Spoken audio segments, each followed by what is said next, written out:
A warm welcome to you all. It's nice and warm and sunny in Cortland Manor, New York, here, north of New York City. It's Lenape land and right by the Hudson River. And I'd love to hear where you all are coming from. I'm just looking through our little gallery and I'm doing my own little hellos. And if you'd like to do that too, I love this experience of looking through the gallery and seeing not just who's here, but maybe picking 2 or 3 or 4 people and just giving them a little attention, a little hello, a little greeting. And they might not know that you're looking at them, and you might not know that they're looking at you. But it's a way of taking each other in and building our field of connection. And as we do that, I'm also seeing some of the typers in from Woodcliff Lake, New Jersey, Mid-Coast, Maine, Chelsea in New York City, Downingtown, PA, New Jersey, the West Village in New York City, suburban Philly, Owatonna, Minnesota, I believe, Soho. Wow, we've got some New York City people. Seems like we descended back into New York City today. So a few of us coming in. Welcome back if you had left the city, or welcome to Women Together. I know that New York got a little bit of a respite from these heat waves we've been having. It dropped to maybe the 70s, but it might be going back up today. So Elizabeth, formerly from New York, left her heart there, or here. We can feel it, Elizabeth. Central Mass. So I'm just very grateful for us all coming back together.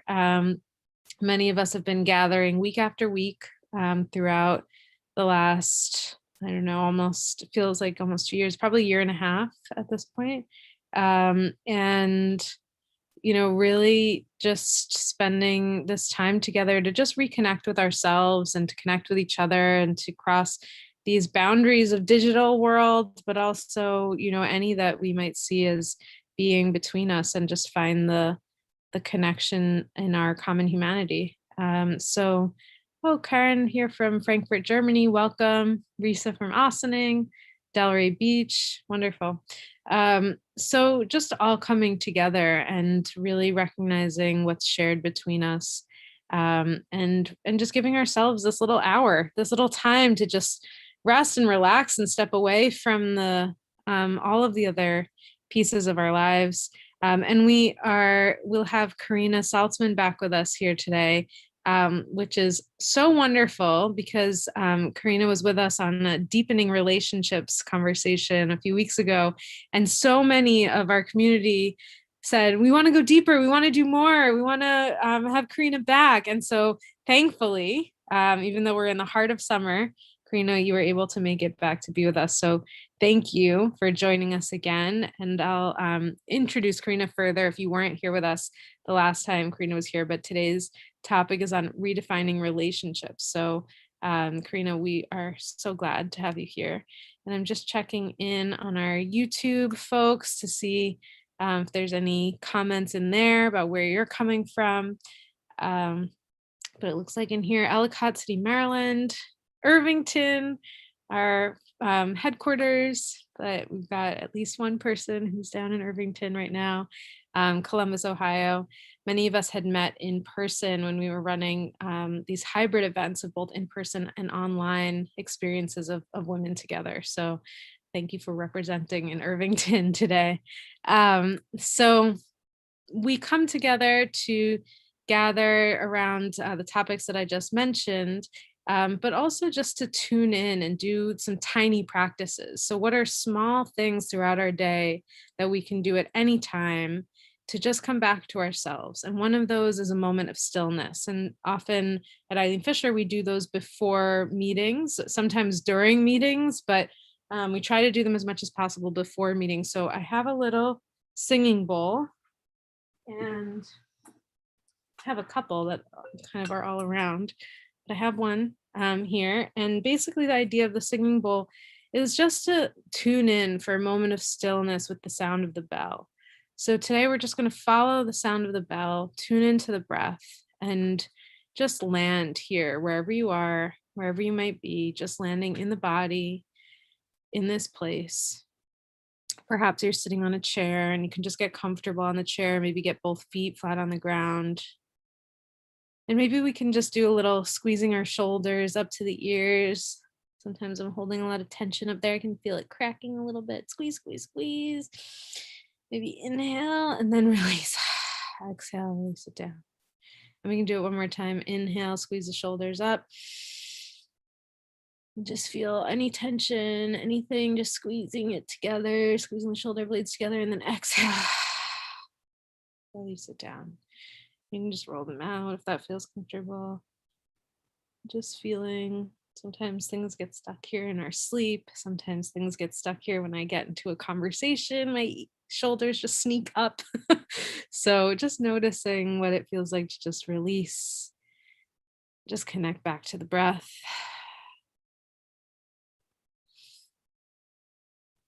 Perhaps breathing in through the nose. Maybe resting your gaze or closing your eyes.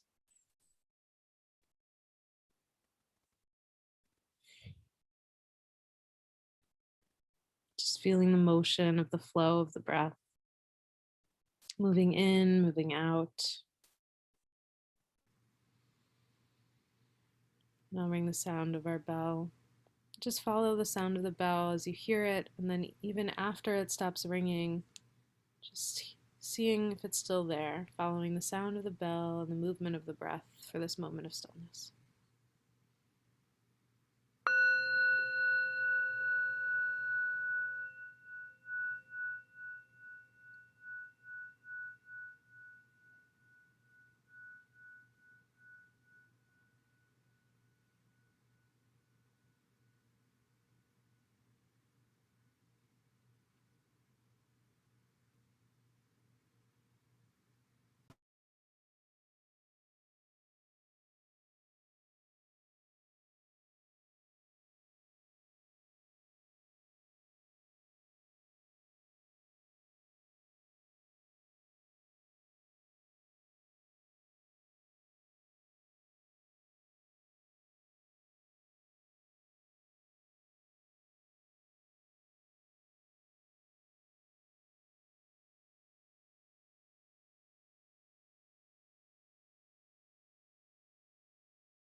Just raising your gaze if you haven't already, and just returning to the screen and some of our friends here in this Zoom room or YouTube space. And just connecting in for a moment of your intention for today. Perhaps it's just coming back into the Women Together space, or perhaps reconnecting with Karina, or our topic today on redefining relationships. And you can share anything that's coming up for you about those things, any intentions that you may have, and just type them into the chat. And I'll read a few out.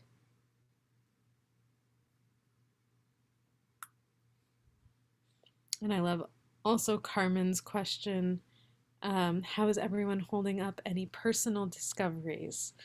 I feel like that's part of our guidance on our week-to-week connection with each other. So just giving you a moment to type directly in the chat, and then I'll share a few out. And then I will turn over to Karina. Jerry, curiosity about what is in store today. Francis shared, in response to Carmen, I found a dear friend from the group were able to go beyond the easy and onto the difficult part of the conversation. I'm hoping we do more of that here. And I love that, Frances, for so many reasons. You've always taken us out of the easy space. And there's a wonderful methodology or framework around dialogue that moves beyond the polite and into the real stuff. So thank you for bringing that in. Kathleen, reestablishing my own spiritual connection. These Women Together rooms are invaluable. Barbara, thinking about relationships lately and how to continue to go deeper. Patricia, making a move halfway across the country and wondering how to present my best self. Beautiful. Lisa, enjoying the serenity of summer. It's today. Wonderful. So I won't drag that on, but please feel free to put your intentions in the chat. Just it's always helpful to kind of clarify just for a little bit. If we only have, just under an hour together, then what is your intention for this little bit of time? But without further ado, I will introduce Karina, who, as many of you already know, she's a licensed therapist and women's leadership coach. She works with high-achieving women leaders to hone their leadership abilities, relationship skills, and define success on their own terms, which I feel is such alignment for what we have been doing for many years. So thank you, Karina, for all your great work. And she's been teaching relational skills, relational intelligence skills. And I love that because we talk so much about emotional intelligence, but then how does that translate in how we actually relate to one another? So relational intelligence feels so crucial, especially as we come out of these quarantine boxes or, lockdown boxes and really connect to each other.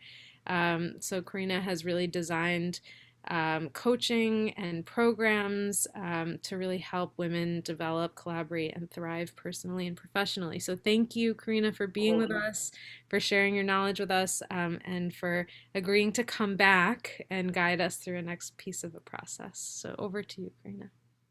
Thank you for having me. And the thing that I'm more aware of this time coming back is, which I wasn't aware of so much the first time, is what a community is here. Like I'm seeing familiar faces, like, oh, there's so-and-so, and just the community that Antoinette, you all have brought together and built for such a time as this. It's so needed. And so I'm just in real deep appreciation of what you all are creating here. So, hi, everybody.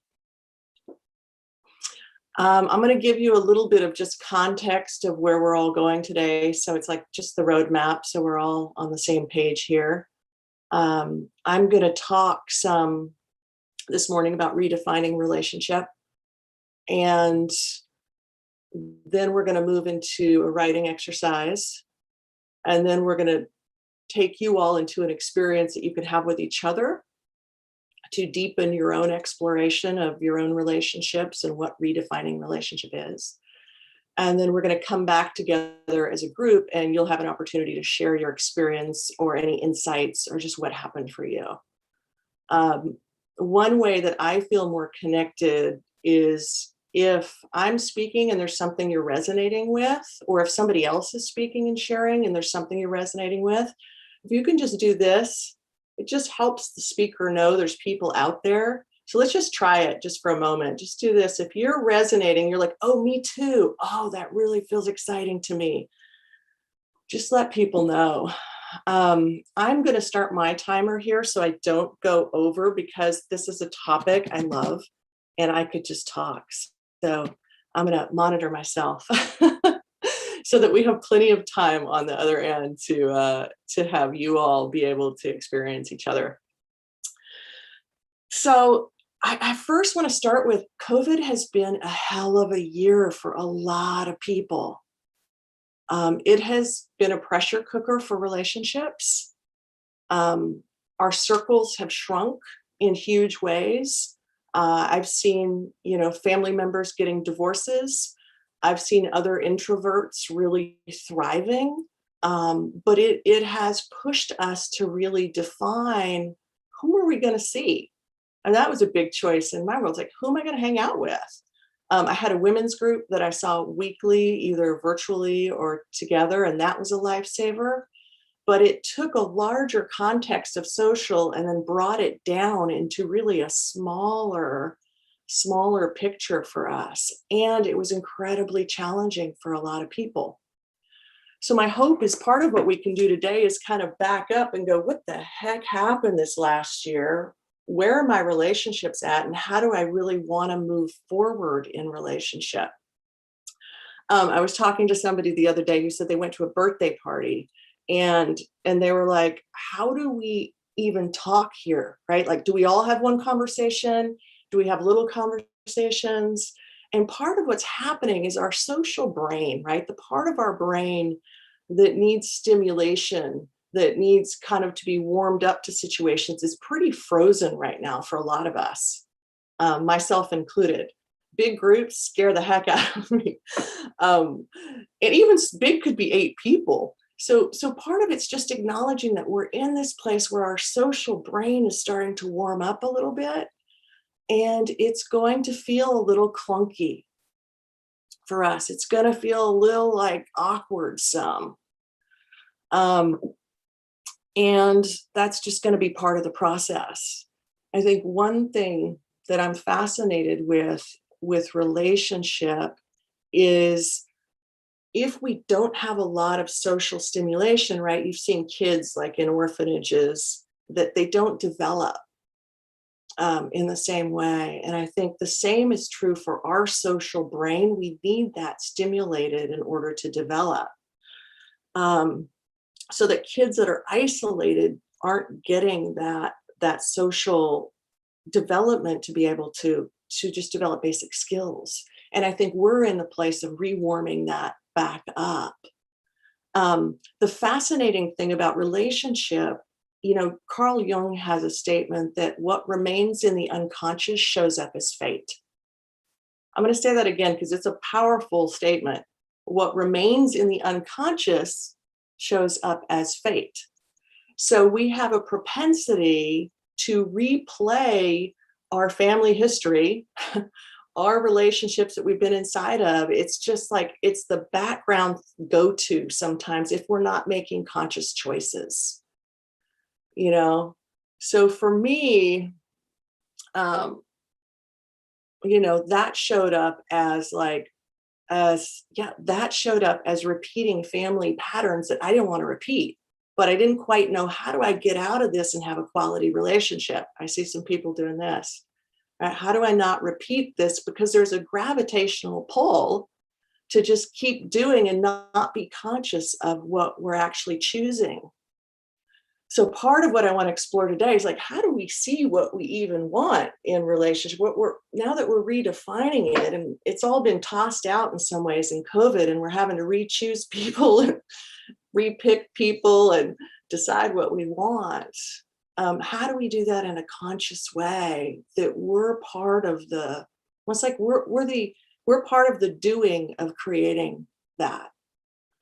How many of you have seen like family members or people and you're just like, God, there they go again. They're creating, and I don't mean like intimate relationship. I'm meaning like friendship. It's the same tape.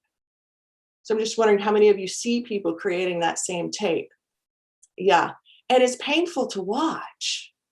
And it's painful to be in. It's hard to see when we're in it.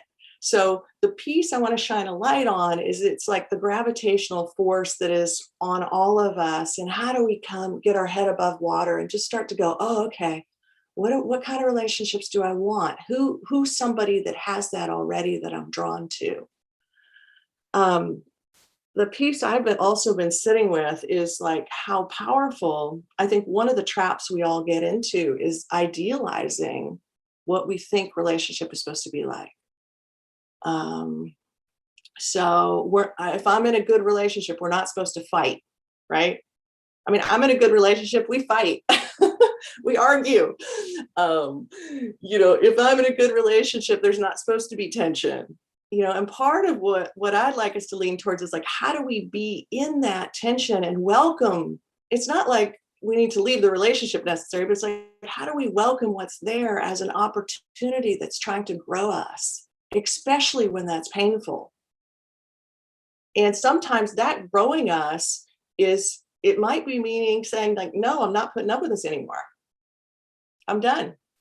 But it's the taking a stand for ourselves and what we want that is so powerful that we can consciously do. Like we all have that access to that power to go, you know, honey, I'm wanting more of this and less of this. Like I want to spend some more time with you. And I'd like it to be without your phone. Could you turn it off, please? That we all have the power to do that. And the person might be like, no. And then it's like, all right, well, now what? So watching where we're idealizing relationship and thinking it should be different than how it is, rather than meeting the moment of how our friendships are, how our community is, and welcoming the moment of those tensions and of those places of challenge or of that hard conversation you want to have with a friend that you haven't had yet. So I'm going to start to wrap there. I'm going to see if there's anything else. So as we're redefining, as we're relooking, you know, we're going to kind of take a couple steps back and go like, who are the people in my life? How am I being with them? And what am I wanting here? So we'll take some time to actually look at that and step into that today. So I'm going to close there.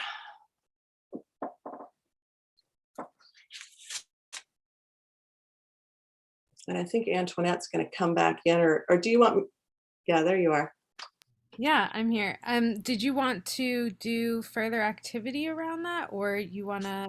My thought was we were going to go into the writing exercise. Yeah, Yeah. that's great. I just wasn't sure if you were going to guide that or if I guide that. So here we are.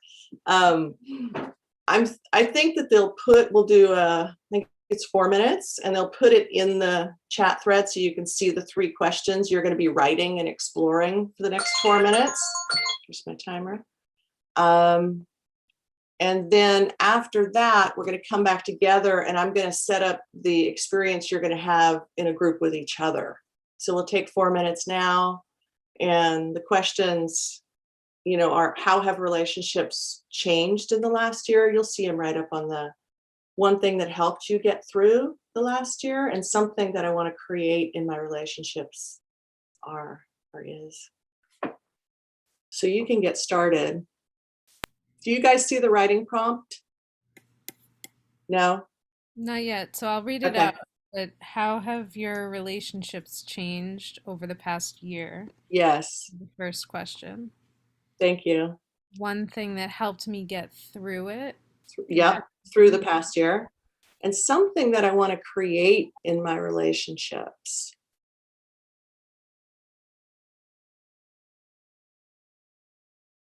Something I want to create.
So you have about another minute.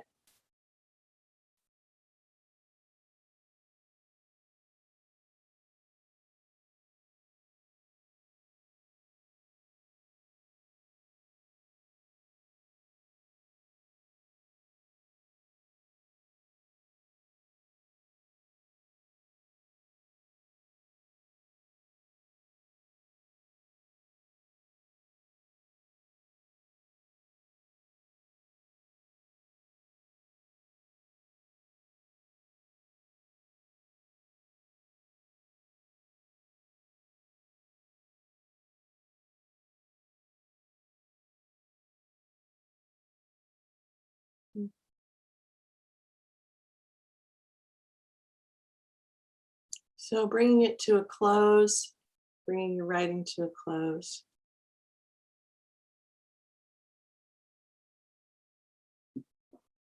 And coming on back to the big group.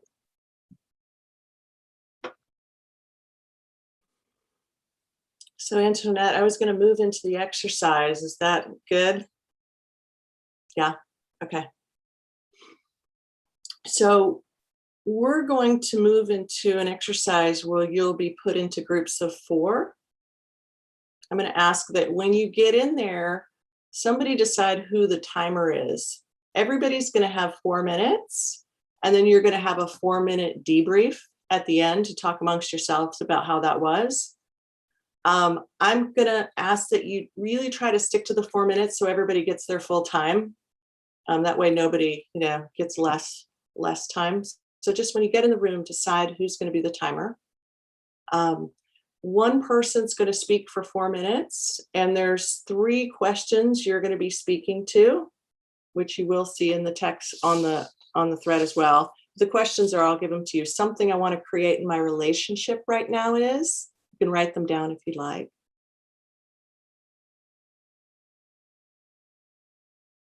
Something I can do to support this vision is.